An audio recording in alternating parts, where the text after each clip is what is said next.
So now, to ignite that creative renaissance in your mind, we first have to free your mind, okay? Your mind has barriers that it erects to keep it safe, to keep it comfortable, to justify and excuse itself from responsibility and blame, to protect itself, to protect your ego. So we first have to remove these 3 mental blocks and barriers in order to liberate it to new heights. Here's number 1.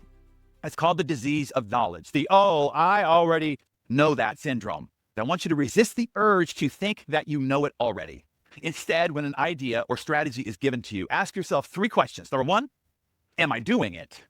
I mean, you might know it, but are you doing it? And are you doing it consistently, right? You know how to eat healthy, but are you? You know how to be a better spouse, but are you? You know how to be a better parent.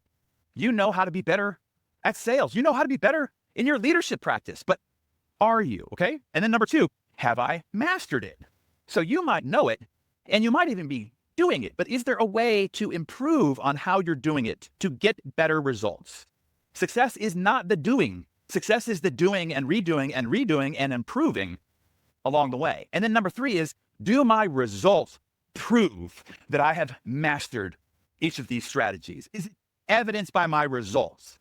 If we asked your clients, would they say you've mastered it? If we asked your team, would they say you've mastered it? If we asked your spouse, would they say you've mastered it? If we asked your banker, would they say you've mastered it? And if the answer is, well, just don't ask my spouse, then there's still something here yet to learn. And know that there's a big difference between knowing and needing.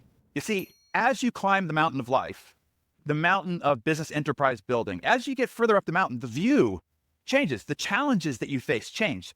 The tools and skills that you need at different levels on the mountain change because your perspective changes. Does that make sense? And then there's a difference between needing and applying, and a difference between applying and mastering. And that is what we want to go after, is mastery. It was the great John Wooden who taught us it's what you learn after you know it all that counts. And then number 2, this is the mental barrier of thinking, oh, that doesn't apply to me or my business or my industry or what I do, etc. Which is why most only attend events in their industry or training in their industry, or only hire coaches, advisors, and consultants in their industry, which is what causes this tunnel vision. When you listen to what everybody else is listening to, you can only repeat what everybody else is doing. And that leads to this, leading the blind. Everybody following everybody in one direction. And sometimes it's off a cliff. You see it happen all the time inside industries. In fact, it's exactly what causes bubbles and busts and crises like led up to the dot-com crash, the 2008 financial crisis, the crypto market, and the overinflated tech sector, and now all these mass layoffs, and following the blind. To become a dominant market leader, to reinvent or revolutionize your industry, you are not likely to find your breakthrough inside its industry. Instead, you need to have what is called binocular vision, to purposely look outside your industry, to find what might be common in another industry and then import it into yours, into your industry. Because in your industry, it's a new idea and it's one that can cause a breakthrough. Let me give you some great examples. So to make the first iMac cool and classy, breaking it out of the gray and beige box, the Apple design team decided they want to make the computer's shell with bright colors and have it be transparent so it was more approachable and not as scary. The problem was it was impossible to manufacture plastic strong enough to be colored and to be transparent. So instead of giving up, the design team looked outside their industry and they ended up at a candy manufacturer, the one who made Jawbreakers, in fact, if you remember that. In the candy manufacturing industry, they had perfected a curing process that allowed transparency and hardness. It was common. It was a well-known manufacturing technique in their industry, but it took Apple going outside theirs in order to find it. And when they imported it into the computer industry, they created a breakthrough. They ignited a revolution, an old idea imported into a new industry. The ballpoint pen was invented and patented in 1888 by John J. Loud, but it wasn't until the 1940s that somebody imported that idea and developed it into an underarm deodorant roll-on. And in 1952, it was marketed as Band Roll-On. You remember that? And billions of dollars were made on that one idea import. Not a new idea, just applied to a new industry. Fred Smith got his idea for overnight delivery efficiency for FedEx by stealing it from the banking industry. The hub and spoke model that was common in the banking industry was the system they used for clearing checks for decades. And that one import created a multi-billion-dollar behemoth. The compound in Viagra was originally developed by Pfizer for the treatment of high blood pressure and chest pain due to heart disease. But during the heart clinical trials, researchers discovered a suspicious side effect. The patients kept popping boners, and the clinicians weren't even that cute. So literally, something was up, literally, right? Apparently, the drug was more effective in inducing erections than treating angina. And that little translation was worth more than $27 billion just in the last 10 years. And that is 11 years after their patent has expired. Children's Hospital in London in the mid-1990s was killing children. It was happening between the handover between the OR and the ICU. And so they consulted every known expert and consultant in the hospital industry to no avail. Children kept dying. It wasn't until somebody had a connection to a member of the, I meant to turn that audio back down, guys. Yeah. It wasn't until they had somebody knew a member of the Ferrari pit crew, and they brought their well-choreographed best practices from Formula One pickering into the hospital during the handoff process. And it reduced handover errors by 66%, and it has saved the lives of countless children ever since. As Einstein taught us, you can't solve a problem with the same thinking that created the problem. That is why I will show you so many examples of how other businesses incorporate the ideas and strategies that I will teach you. And you'll want to be on the lookout for how you can import those ideas into your industry versus saying that doesn't apply to my business and missing your big breakthrough. And then number 3, we'll call this FOMO, okay? The fear of missing out, feeling like you have to get everything that I cover and getting overwhelmed in the process, okay? There's no way you're going to get it all. And if you try, this will happen. Your head will explode, okay? Here's the best advice that I can give you. Focus on the value of one idea. Just one. If you get just one big idea, I'm telling you, it can change the future of your business and wealth forever. I know that I've gotten one idea that I've applied strategically to my business, and it resulted in millions more in revenue than I had before on the exact same effort. Raise your hand if you've ever gotten an idea that was worth $10,000. One idea was worth $10,000. Keep it up if you've got an idea that was worth $100,000. What about an idea that made you more than $1 million? Yeah, that's the value of one. So just remember, it only takes one. And now, your stage of business, given the opportunities that are in front of you now, or what challenges and difficulties you're going through now. And here's the thing, each of you will need a different idea. So I will give you lots to choose from, but I just want you to remember it only takes one to change your future. So just don't get lost in the overall, just look for the one. Fair enough? Now, if you get 2, I want you to just consider that a nice gift bonus, okay? And if you get 3, well, I'm telling you, life will never be the same for you leaving here. And if you get 4 or 5, you'll have enough to become as wealthy as you want. I promise. Just know, everything after 1 is gravy. It's bonus. It's extra. Okay? So don't feel like you have to swallow and digest it all. Just look for the ideas that strike you now. You'll find what you need now if you don't drown in the overwhelm of it all. So I'm going to ask you to be ready to dig deep and to continue to find another gear repeatedly as we go. Only the strong and disciplined shall survive. And I'm expecting you to endure as a high achiever. As my mentor Jim Rohn would challenge me, he'd say, don't join an easy crowd. Go where the expectations are high, the challenge is great, the demands are many, and then you will discover the victory is sweet. So yes, I make the same promise. Really dig in here, and the victory will be sweet. So take on this challenge. Turn off all outside distractions. Anything that can cognitively distract you in the slightest, turn it off. And choose to be here, fully focused. Give yourself permission to be fully present, fully focused, undistracted, and unavailable to the outside world. Just trust that there's no better place to positively impact your business, no better place for you to be to positively impact your clients, your team, and your family than being right here, right now. Know that nothing can have a greater consequence on your business, your family, and your future than getting all you can out of these 3 days. So let the outside world go. You are exactly where you need to be. I promise I will not waste a minute of your time. And I need you to promise yourself that you won't miss a minute of what it is that I have prepared for you. And I don't want you to do it for me. I want you to do it for all the people who are not here with you, all the people sitting behind you. You see, when I look at your faces here on the screen, I don't just see you. I see all the people behind you, all those people counting on you to become your best. All your clients, all your team members, all your vendors, your family, your community, your God. counting on you to become your best. They're all counting on you to be here fully focused, locked and loaded. If you won't dig in, play full out for yourself, I'm asking you to do it for them because they need you to.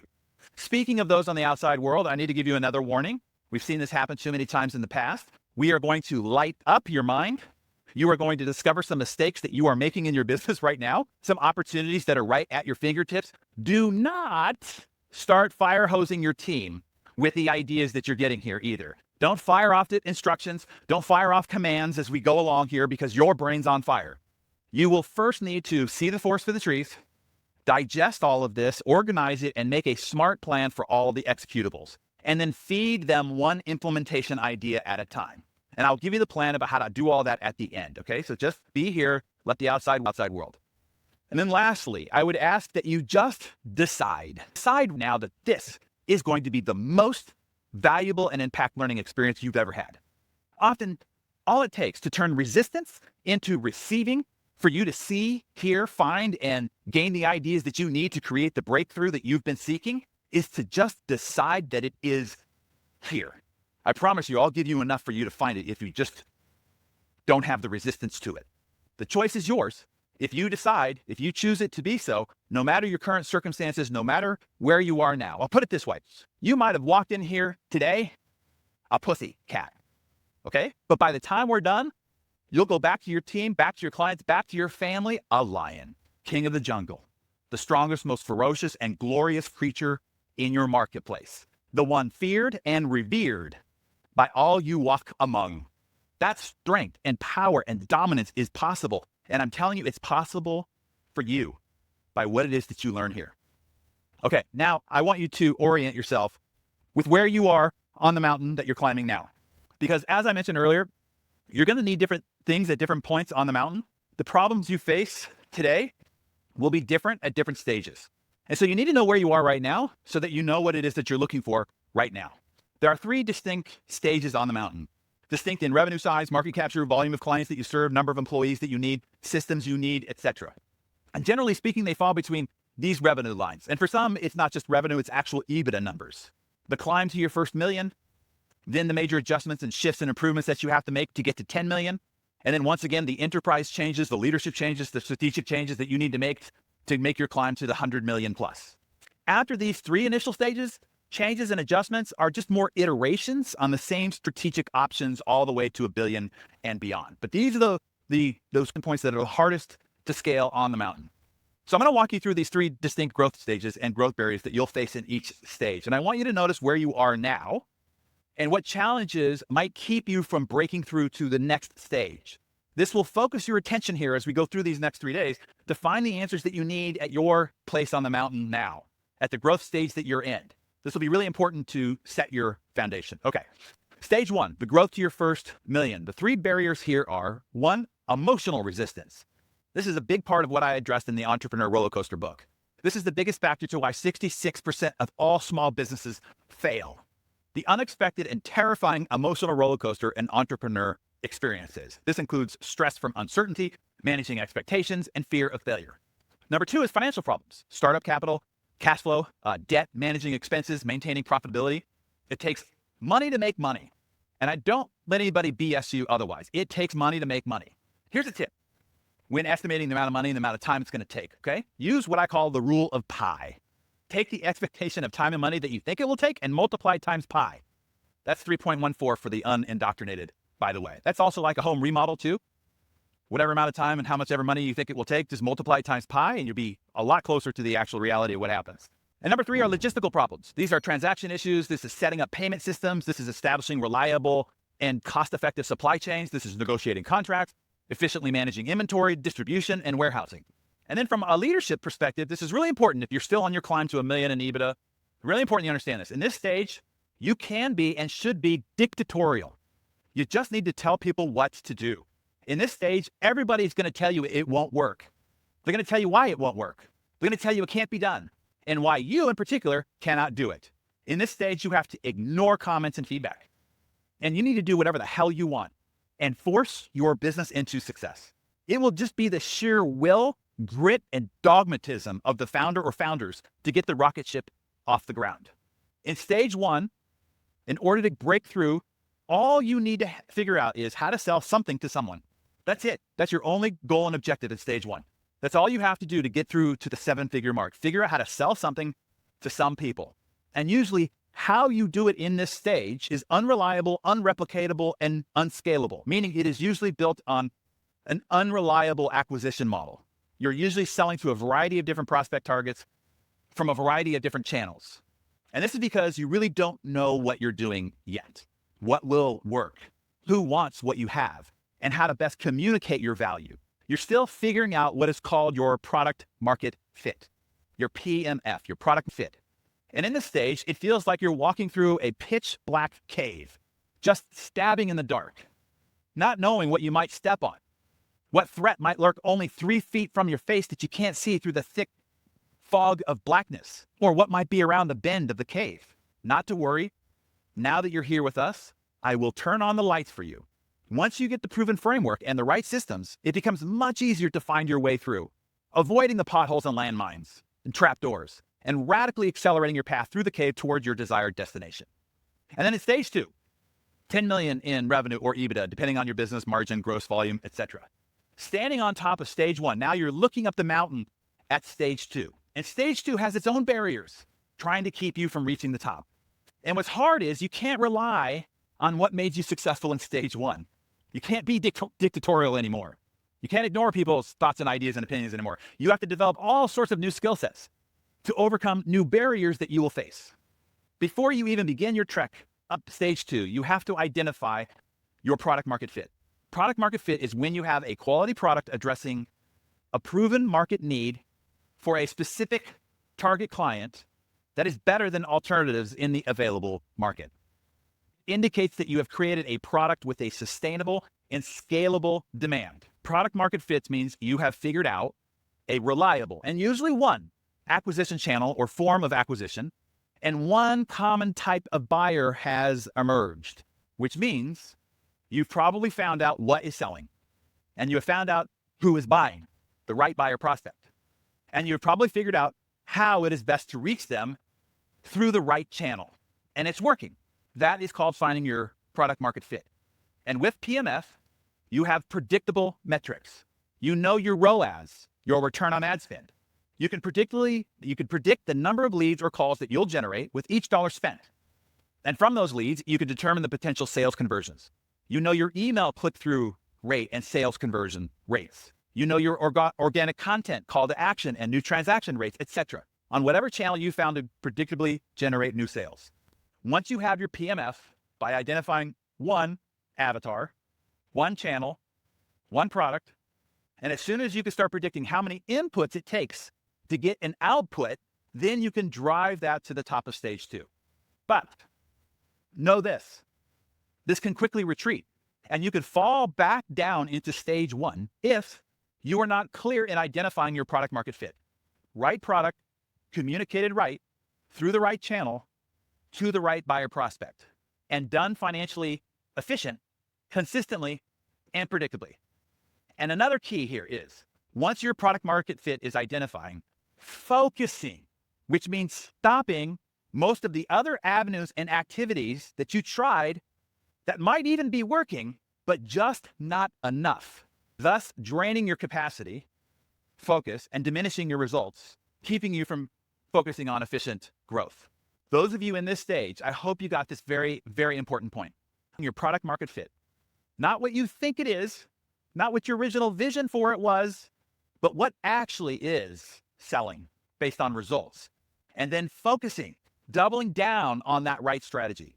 To find your PMF, you have to remain open to what you discover, to what shows up, to what the market tells you when you take your baby to the market. For instance, Twitter was originally developed as audio, a podcasting platform, before that was really a thing. And the market didn't care, didn't want it. It failed. So the company adjusted to the market interest to become a microblogging service, the one we know today as the dumpster fire known as Twitter. Slack was initially an internal communication tool for a gaming company called Tiny Speck, developing a game called Glitch. Glitch had a glitch and failed. But the company found the internal communication tool is what people loved because they love having their monkey brain perpetually distracted. And so they launched Slack as a standalone product. Shopify initially started as an online store called Snow Devil, selling surfboards. The founders were unsatisfied with the existing e-commerce platform, so they created one for their own purposes, which other people loved when they experienced it, so that became the new focus of their company.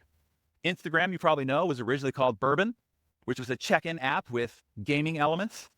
The aspect the members liked was the photo sharing aspect. So the founders killed every other feature. I hope you're getting the key point here. They killed every other feature and focused solely on that one, and that became Instagram. YouTube initially started as a video dating site called Tune In, Hook Up. By a couple of douchey college kids, right? But it was the video sharing platform part that took off, so that's the direction that they went. I hope you're catching my drift here, right? Even if you found your product market fit, now what happens is you say, okay, hey, I did this thing and it works. I got through stage one. So if I do more of that thing, that's how I will continue to grow this business. The answer is yes, but also no. And here's why. And these are the important things that I wanted to put before you, okay? If you do more of what you did, you will run headlong into one of these three barriers. And these will rob you of your margins and can lead you to grow into bankruptcy. You see, most business owners and leaders don't know this, which is the reason why 90% plus of businesses eventually fail. And get this, a lot of time it is not because they weren't successful. They actually grew into failure. Let me help you navigate through these three additional challenges, okay? One is higher acquisition costs. Understand that as you expand your prospecting further and further out on the edges of your target market, it becomes more difficult and costly to acquire new customers on the edges. This combined with the cost per million costs continue to go up. This is true in general, but it's especially true and over the next 10 years by comparison to the last 10 years. It's going to be much harder to do the things that we used to do up to this point to scale and grow business. And this is because the predictable levers have matured. They've saturated, they've diminished, or they become obsolete.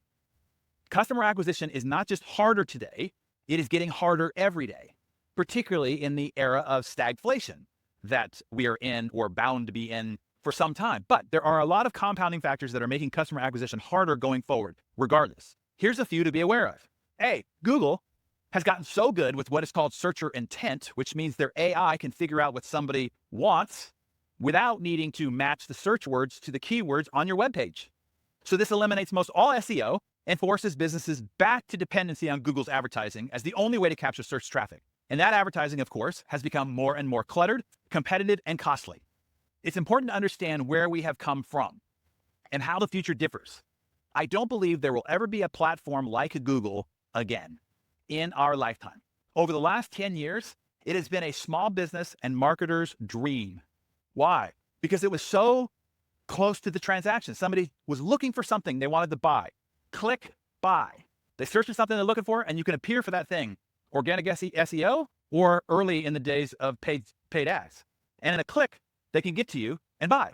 We'll look back at those 10 to 14 years as the golden years for small business. And of course, ChatGPT is further destroying search faster than any other force. So what does this mean? It means that you're going to actually have to get a hell of a lot better at marketing. Then B, Facebook and all the other social channels have matured, gotten noisy, and have become saturated and are now losing prominence.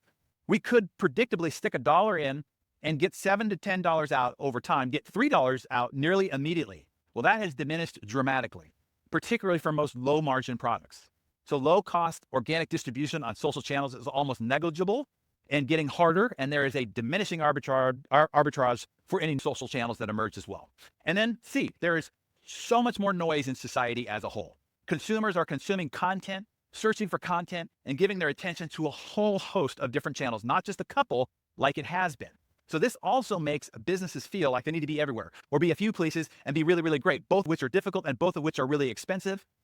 And so you are left very vulnerable to a never-ending rule change. The bottom line is today, the costs on all the affected channels keep climbing and climbing. And the more competition continues to flood those channels, making many of them eventually no longer viable for most small to mid-sized businesses. That's barrier number one. Barrier number two, low conversion rates. In stage two, you now have to go to colder and colder audiences, which means as you scale, the conversion rate that you've had on the audiences in here, out here, go down. The more expansive you go in any channel, you are finding lesser and lesser likely purchasers.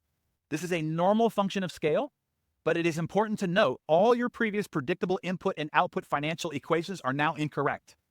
And this is a mistake that most make. They don't change their math. They don't change their equations, and they grow into bankruptcy. Add that to barrier number 3, higher expenses.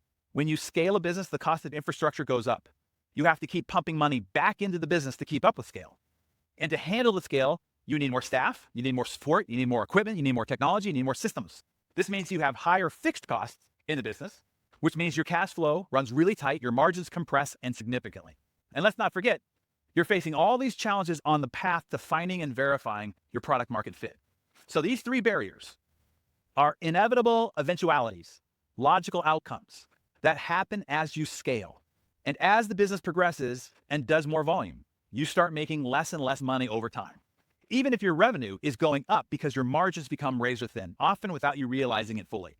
I just want you to know these are normal eventualities. They always happen in every business. And not adjusting for it is how many, even successful businesses, go bust. So how do you combat this? What is the way out? Well, it is understanding strategic growth. To put the brakes on your diminishing margins and create the breakthrough that you need to your next level of growth, revenue, and actual bottom line profits you seek, you have to go in the other direction. Okay, write this down. You need to significantly reduce your acquisition costs. Now, here's the trick. While increasing your profits by at least 10 times. And that is how you break through to the top of stage 2 and get to and through stage 3. Now, on the leadership side in this stage, in stage 2, now you have something to lose. So you have to be more cautious with your decision making. You now need help. You have to start hiring people. You have to stop dictating what needs to be done. You need leaders, not just assistants. And you can no longer ignore what people say. They now need to have a voice. They need to have autonomy in the process. You have to start letting go of many of the things that caused and created your earlier success. This transition for many entrepreneurs and founders is very difficult, and many don't make the shift, and thus it becomes the reason their businesses fail or they stay stuck at stage 1. Now, stage 3, the road to 10 to 100 million and beyond. Here, you need to master leverage for scalable yet exponential growth. Entering this stage, you have to stop doing much of what you're doing the way you've been doing it to get to the top of this stage. At 10 million plus, the difficulty is you have to give up even more control. At each of these levels, you're giving up different types of control. In the beginning, you're giving up control of fulfillment. Next, you're giving up control of sales. You're giving up control of finances. You're giving up control of managing all those things. Soon you're having to give up control of lots of leadership and decision-making. There's always this relinquishing of control, which is for many business owners spiritually very difficult. You now need to seek and stick to strategic priority, focus, and leverage for expansion. This is product priority and leverage. This is client priority and leverage. This is channel priority and leverage. This is media priority and leverage, partner priority and leverage, acquisition priority and leverage, etc. You aggressively want to go back to optimizing the acquisition side of the business, the sales and marketing side. In stage 1, from 0 to 1 million, you are figuring out the acquisition side, getting sales. In stage 2, the road from 1 million to 10, you had to start focusing inward, the systems, the delivery experience, improving your product, hiring, team culture, etc.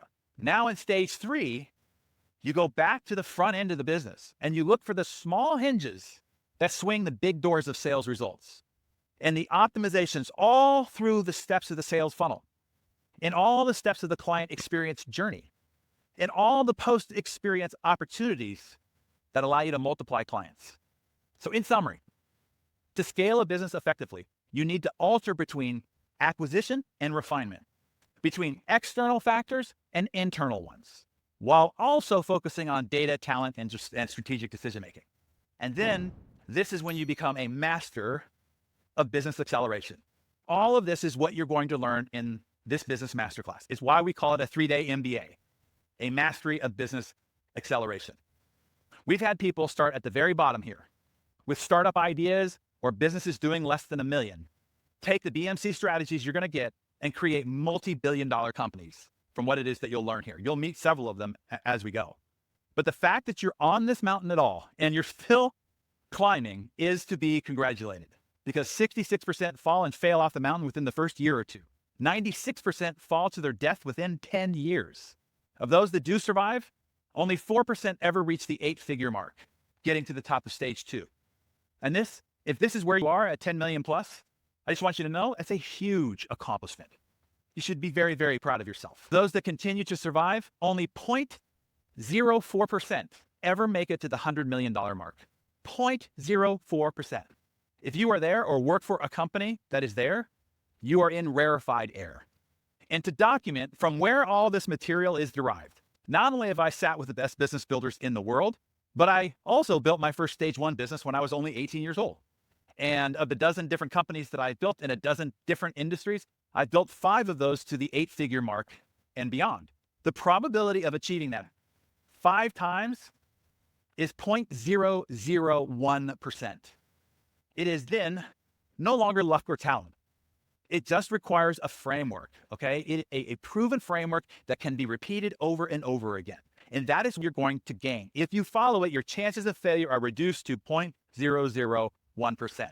And by the way, if you calculate our EBITDA, our net earnings, against industry norm margins, we're running the equivalent of a $400 million company right now, while navigating along with you all these changes in global economics, geopolitics, inflation, consumer fears, and constant and continual technology progress, threat, and disruption. All that to say that what you're getting here is the real deal here, okay? There's a lot of regurgitated crap out there in this market, spouted by a lot of charlatans who've never done anything themselves besides making money spouting crap. The most expensive advice that you'll get is bad advice.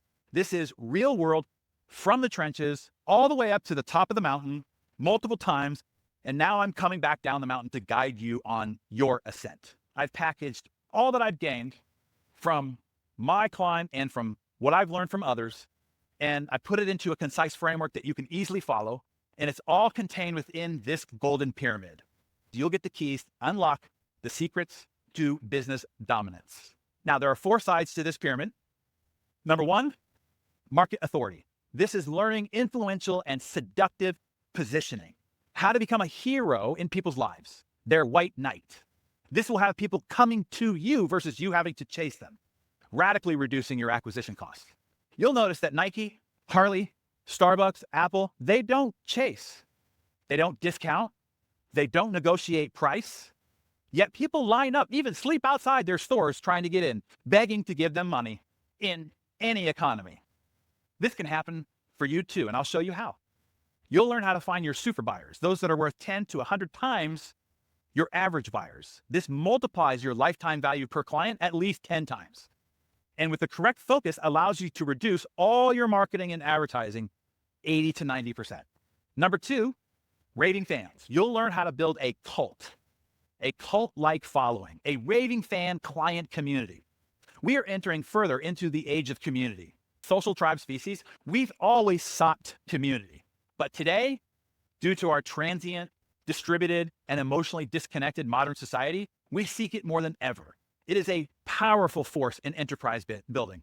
When you learn how to build a raving fan client community, once again, your LTV shoots up, as in multiplies, and your acquisition and service costs drop dramatically. And then number 3, wow strategies. Here is where you will learn how to get the invisible hand working for you to multiply your growth. Leveraging viral hypergrowth. This is learning how to activate, accelerate, and automate referral marketing. Learning to do this right is what can really turn your margins death spiral around. It creates exponential new client acquisition growth with little to no acquisition cost, much higher conversion rates, and radically reduced internal expenses.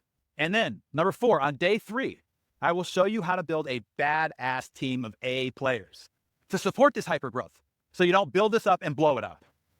You'll learn how we run a business that typically requires 130 to 150 employees with 20, several of those 20 actually being part-time, with each of them producing 20 times more revenue per head than top-performing Silicon Valley companies, at margins at least 4 times my industry. Not 10% better, not 20% better, 400% better. And I only tell you those numbers to once again document that this is derived from proven, done it, been there, not theoretical, but actually baked experience. I'm going to teach you how to do all that in this business masterclass. And it doesn't matter what industry you're in. And it doesn't matter if you sell to consumers or you sell to businesses or you sell to government agencies or you sell to schools. It doesn't matter if you are for-profit or nonprofit. It doesn't matter if you sell products or you sell a service. None of that matters. Why? Because it all comes down to one secret. I'll let Curly explain. You know what the secret of life is? No, what? This. Your finger? One thing. Just one thing. You stick to that and everything else don't mean shit. That's great, but what's the one thing? Cliffhanger. But don't worry. I won't leave you hanging. I'm going to give you the answer. The one thing, the secret, not only to life, but to building a sustainable and insanely profitable business that you can build your legacy with. It all comes down to this one thing. You ready for the secret? To know what the one thing is? It comes down to relationship. Relationship is at the heart of all these strategies. Packaging your attractive market authority positioning. Then you'll learn how to build those relationships at scale to develop a raving fan client community of people who are passionately engaged and deeply connected with you, your brand, your team, your product or service, and those who will evangelize your mission, both externally with your client community and internally with your own team culture, because they will be and feel in communion with you, in relationship with you, in community with you. The mastery here is through the strategic, persuasive, and influential marketing strategies that I'll teach you, you'll learn how to build loyal relationships at scale. There is a massive need for community these days. Loneliness, isolation, depression has been creeping up as a mental health issue since the 1960s, and the pandemic really amplified it. Hell, the Surgeon General has recently declared that loneliness is an epidemic, the most significant national health crisis of our day, posing health risks as deadly as smoking up to 15 cigarettes daily and costing the health industry billions of dollars annually. When you dig into the power of community, you see how desperately, as a social animal, we need community. We need to be part of a group that we identify with for psychological, emotional, and sociological reasons. This need is deep and profound. And it is happening when many traditional institutions, the places where we used to belong, are kind of going away. They're diminishing or falling out of favor. Those include cultural community centers, churches, service clubs. Hell, most of us aren't even going to an office anymore. So what I'm telling you is your customers and clients are crying out. They're longing to belong. You might want to write that down. They're longing to belong. And other businesses are not providing this. They're doing the opposite. They're trying to automate everything. They're trying to remove human interaction as much as possible. They're only set up to sell stuff. Of those who claim they have a community, 70% of those are dedicated to customer self-service, which is fine, but you're missing the whole point, the whole relationship, the whole connection, the emotion of it all, a chance to activate them into advocates and evangelists. And community is the secret to dramatically reducing your acquisition and growth costs while significantly increasing your profits. No matter the constantly changing landscape of advertising and direct response marketing costs, inflation, competitive forces, and technology disruptions. This makes you all of that proof, technology proof, recession-proof, Google-proof, and the rest. Perhaps the most compelling reason to consider a community-based marketing strategy is that you may not have a choice. All this stuff that we've been doing over the past decade or two just doesn't work anymore, especially for the younger generations. We're all now streaming our content. We're watching all these wonderful shows on Netflix, Hulu, and Disney Plus, and we don't see ads. We listen to music all day on Pandora, Apple Music, and Spotify, and we don't hear ads. We listen to audiobooks and we don't hear ads. Some 800 million people in the world have ad blockers on their smart devices. And we're moving further into this post-cookie world where we can't get data to follow our customers on the web. Increasingly, it's becoming a problem. And don't even get me started about the amount of money that is wasted on social media, SEO, and the merry-go-round of content marketing that is mostly just a big waste of money. These days, it is very difficult to compete in any of those areas. So that's what I mean when we don't really have a choice. But when you learn how to build trusted relationships at scale in a connected community, you'll be recession, inflation, technology, and threat-proof, be wildly profitable, and have a business that you and your team will love championing. And this is a counterintuitive solution for businesses, frustrated by the rising cost of marketing and advertising. Most don't know this or how to do it, but now you will. Now, before we begin, let me offer you this very important warning and distinction, okay? A community is not a private Facebook group, Discord channel, podcast audience, or followers on Instagram, Twitter, LinkedIn, YouTube, and any other channel, okay? You don't own or control those relationships. They're actually not yours. They're owned by the platform, and they can be taken away from you in an instance. You can be canceled, deplatformed, blocked, suppressed, or blackballed at any time. You have to absolutely be in control of your brand, your relationship with your client, and in control of access to your community. And I'll show you how to do it, okay? You want to build and control your own platform using the platforms that are around you instead of the other way around, okay? I call this the marketing wheel, okay? Here's what most do. People run around to all these platforms and create original content in order to build their community on those platforms. And they think that this is smart because that's what everybody told them to do, and that's what everybody else is doing. They see that they just monkey see, monkey do. Everybody's telling them to do that as well, okay? This is a major mistake. The problem, your relationship connection to your community is controlled by each of these platforms. And if for any reason, at any time, those platforms change their terms or conditions, change their algorithm, ban you, block you, deplatform you, suppress you, or cancel you, you're done, alone, abandoned, screwed. Instead, this is what I suggest and what I did, the exact opposite. I built my community on my platform, Darren Daily. And this could be your database. This could be your email newsletter list, whatever it is that is your point, content communication with your community. And I have 100% control over the member database, over the communication delivery, over the platform hosting, over the production, and over the distribution. Nobody can hijack my sacred content and viewer experience with competitive pre-rolls on my Darren Dailies. You notice that? There's not ads that are being jacked into the Darren Daily, those annoying ad overlays that come up on the screen, or the suggested viewing of other videos that would be competitive to my own, and the like. I focus all my content creation on one thing, Darren Daily. Then we take the valuable Darren Daily content, we cut it up, repackage it, and repurpose it on all the social platforms with one goal, to scrape people off those platforms and lead them back into Darren Daily, or one of our other resources where we control the database, where we control the relationship, where we control the communication. The flip is, most people drive people to the home of the social platforms. We drive people from those platforms to our house. Now, this shift might sound subtle, but the implications are massive. I spend zero time creating content for other platforms. I personally never go on any of those other platforms, but we use those platforms. We take the content I already got, cut it up, repackage it, put it on those platforms with one purpose, to pull them off those platforms and into our database. Do you understand the difference? This way, we control our destiny. We maintain our treasured relationship with our community. Everybody else is subject to the Facebook squeeze, getting Google blocked, Apple whacked, or Amazon hustled, slowly diminishing their reach and eventually crushing their revenues. Not us.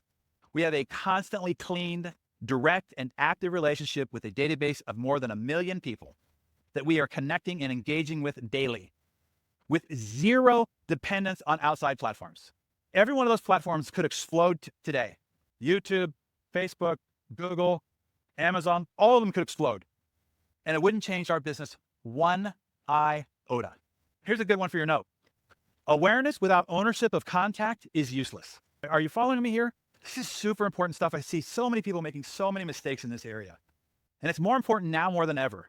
Another one for your notes. Don't build your castle on somebody else's land, because they own it and they can take control of it, even choose to destroy it. And here's the good thing about this community strategy. You don't need 1 million people. You don't even need hundreds of thousands. You don't even need tens of thousands. For most businesses, you need, as Kevin Kelly put it, about 1,000 true fans. And for most businesses like financial advisory or real estate or insurance or manufacturing or medical or chiropractic, it takes a lot less than 1,000. Here's the key point. This is not an audience. This is not a following. This is not a viewership. This is not readers, not listeners, not viewers. There's a huge difference between an audience versus a community. A community are those who are passionately engaged and deeply connected raving fans who become loyal advocates and evangelize for you, your brand, your team, your product or service, and for each other. Raving fans are those people who will wait outside the store to be the first to buy your new product, or sign up for early notification when a new release is coming next. The kind of person who will not only buy your book, but they will buy the paperback when it's released and the ebook so that they can take it with them. They will not only come to your event, but upgrade to VIP to get better seats and buy the new merch to wear while they are there. In the business-to-business space, the raving fan are those who will host a lunch and learn for you or a special inside their company to help you champion your purchase order through the organization. They're the ones who will subscribe to your newsletter, read every single word, click every single link, and send it to 20 of their friends. This 1,000 true raving fan idea has always been valid and valuable. But now, with all these changes in digital marketing, consumer attention, technology disruption, competitive threats, etc., community marketing is more important than ever.